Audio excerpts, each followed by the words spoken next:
Hey, what's up, everybody? It's Stephen A. Williams, president and founder of the creditrepairshop.com. And in today's video, gonna quickly talk about two uh, news stories that I saw out there. Well, one is a news story. One is something that kind of slipped into my email box because I'm a customer of AT&T, and I want to make you aware of it. And I've seen this across the board with a lot of companies with their terms of service. But let's first talk about this moneylion Technology Inc. If you're not familiar with them, this company is actually doing business in what is that, 37 states. And they basically were giving loans to military families. They had a membership program, they had a credit builder program, they had an investment program. But what it came down to is it was just another trap, uh, and I'll say alleged because this is a lawsuit by the CFPB. Uh, but they were saying that they were just trapping these people, and they showed, that they were stuck with these membership fees. So you were going to get a loan, and they ended up making you become a member, which was where you paid a monthly fee to be a member. And then on top of that, they started selling them other services where you had to pay another fee. And then they were supposedly putting money into this investment account and this credit building account. And when people started running into trouble, when people that are not ready fully to take advantage of certain opportunities, they end up needing their money for other things, for emergencies or whatever. Whatever, it's their money. This company was not allowing them to take their money out. They were saying, like it would be this. This is exactly what the lawsuit stated. It said that when people ran into trouble and they said, okay, I just want to pay off my loan with the savings money that I had in this so-called retirement account that you put together. And it wasn't like a regular retirement account. It was just where people were putting up money. It did not state, or I didn't run across where it was earning any type of interest to speak of. It was basically just a savings account. And they were utilizing those. What it turned out to be is that Moneyline was utilizing those accounts to justify making other loans to them, to the individuals. Because really, the name of the game is Moneyline wants them to have a whole bunch of loans because they know, and I know this for a fact, this would not be alleged because it happened to me when I was in the United States Army at the age of 18.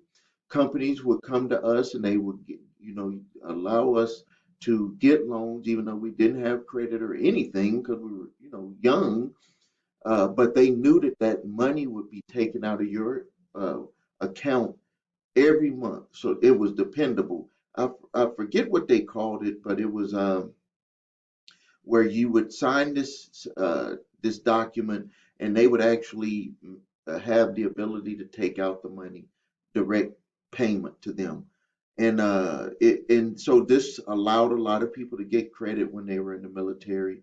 And this company was also doing is just a updated version, like the 2.0 version of what was being done to us back then.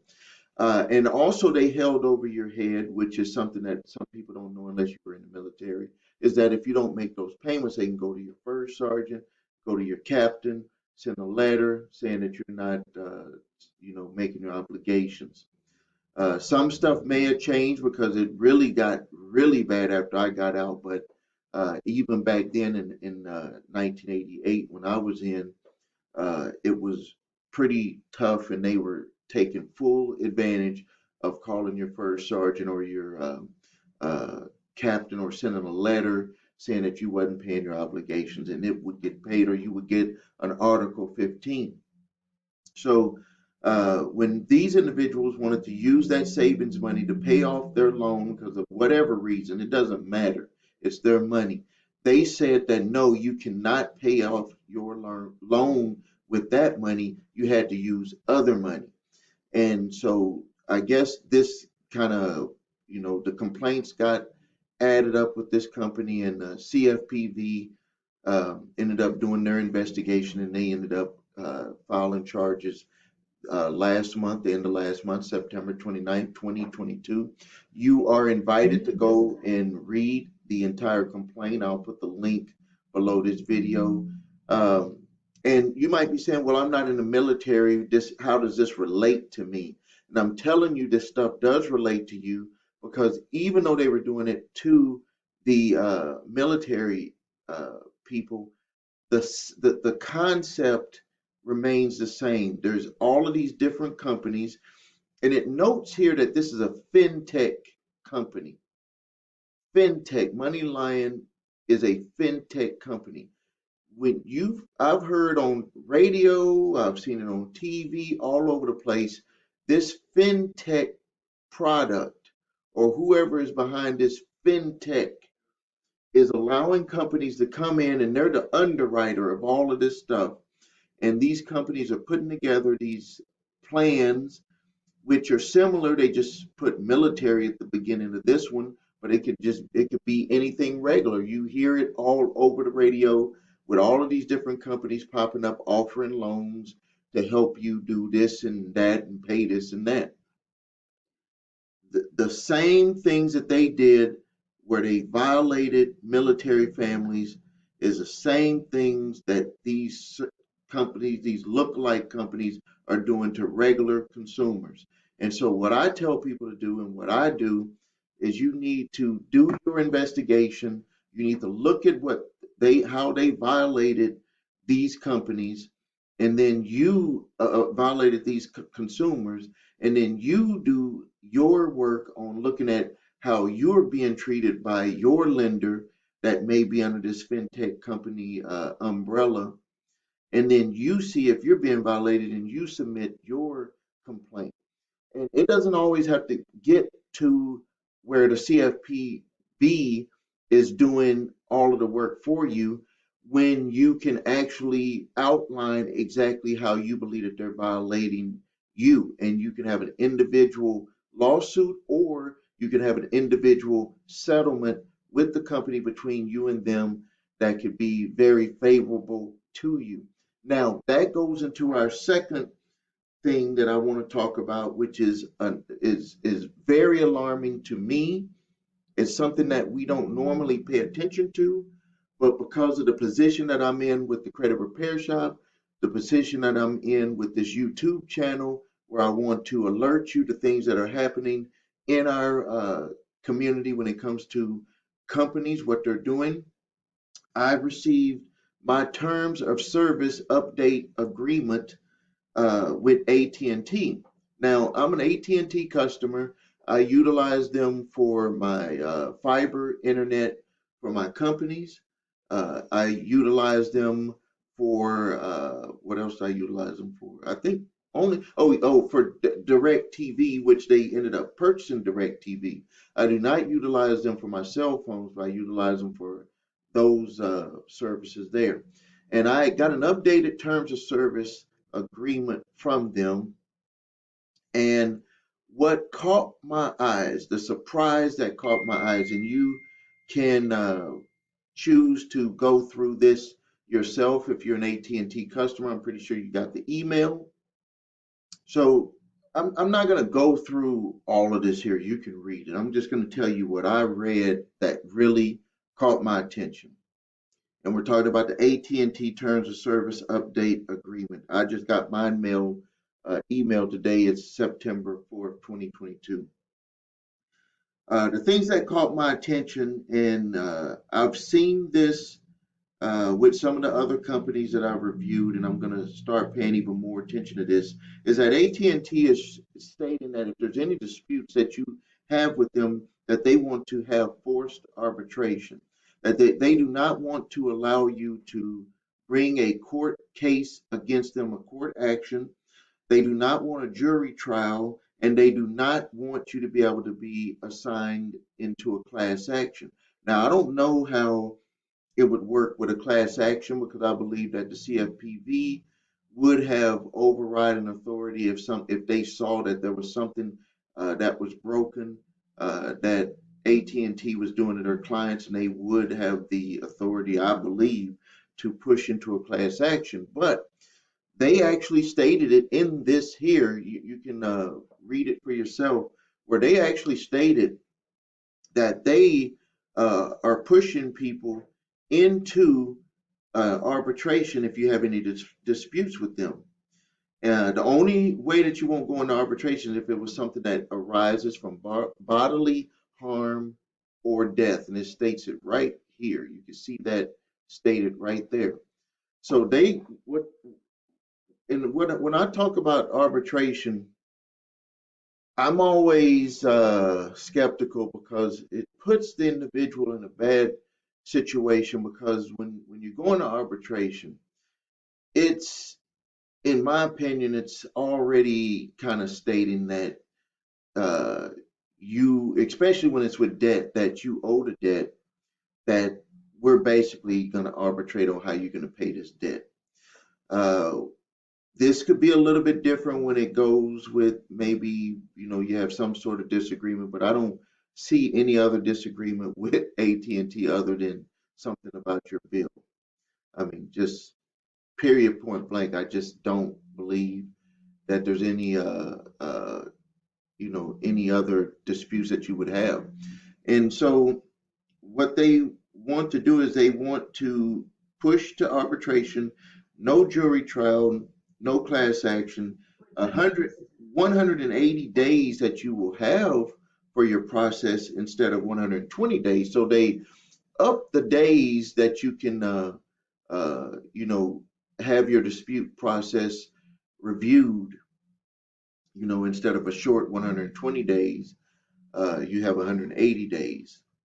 Um, but another thing that caught my attention too is that it says that you automatically agree to these terms if you continue paying for your services. If you disagree with these terms, you know how they had this disagree or you agree, you automatically have to cancel your services. They will not allow you to continue if you don't agree to it. So that they're actually, this is going to be the rules of the game when dealing with them. And so um, it's going to be interesting. It's going to be interesting because you see a lot of terms of service updates, and you know that these companies make terms of service updates because of situations that arise from what they're going through with other customers that have disputes.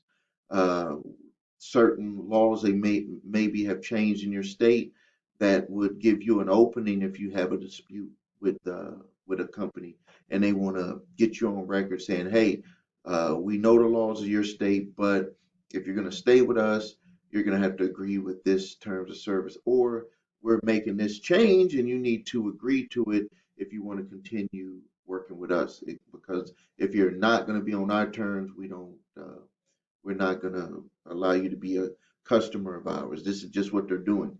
So I wanted to make you aware of that. I think that this is very good information because it lets us know, number one, with the money lion, gives us the opportunity to see how they're breaking the lending laws in it and how that could be utilized as a template to help you out if you have a similar situation with a payday lender or a direct lender.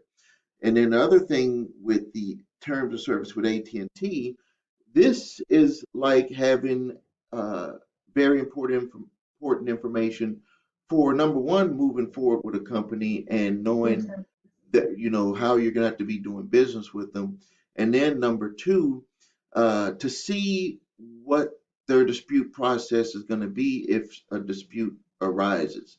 It just has you alerted so you won't be surprised where if you have some sort of dispute and then you're trying to get a resolution for it and it seems like the company is not working with you to resolve it.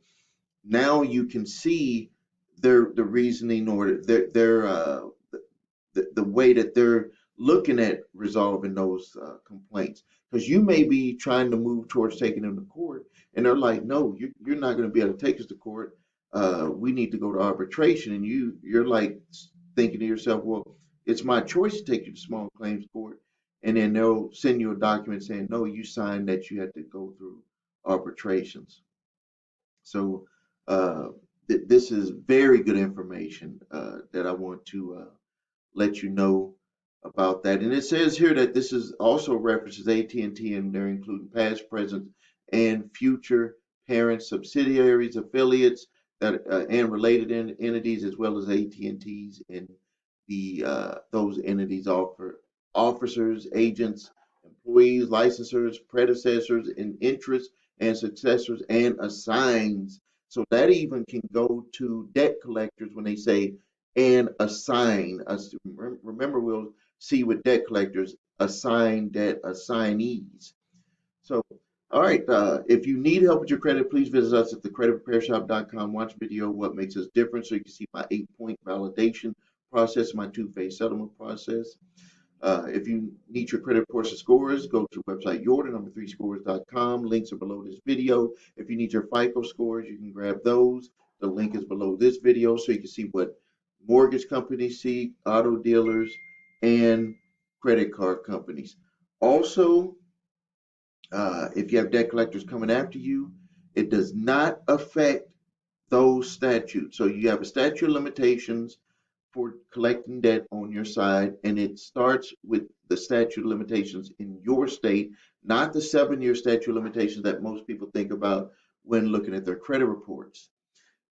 Each state has a different statute of limitations, and you can go to my website, thecreditrepairshop.com, to see. And at the bottom, go to click on blog, and you can type in statute, and you'll see the statute of limitations for all 50 states. In the first column, you'll see for regular debts that would include cell phone debt. And then in the fourth column, you'll see credit card debt. Sometimes it's different in certain states. There's some states that have a 3-year statute of limitations, and one state that has a 15-year. Hopefully, you don't live in that state. And then you will be, if you see that your debt, the charge-off date from your debt is past that legal statute of limitations, all you have to send is a letter stating, notifying them of that. You won't have to pay anything.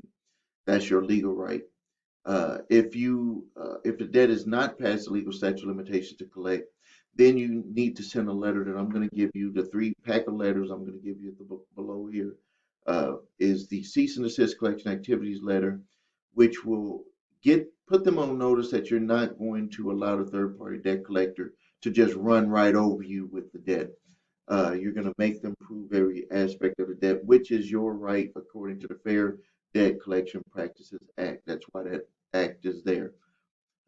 If the debt collector tries to continue coming after you, because all they have to do really is send you one bill, one of your statements that was thanks to a state representative here in Wisconsin in 2006, which got that law changed here in Wisconsin, and it just went like a domino all across the country, where on that initial debt validation, they can try to get away with just sending you one statement. That's why you have to be more detailed in asking them for all of the information.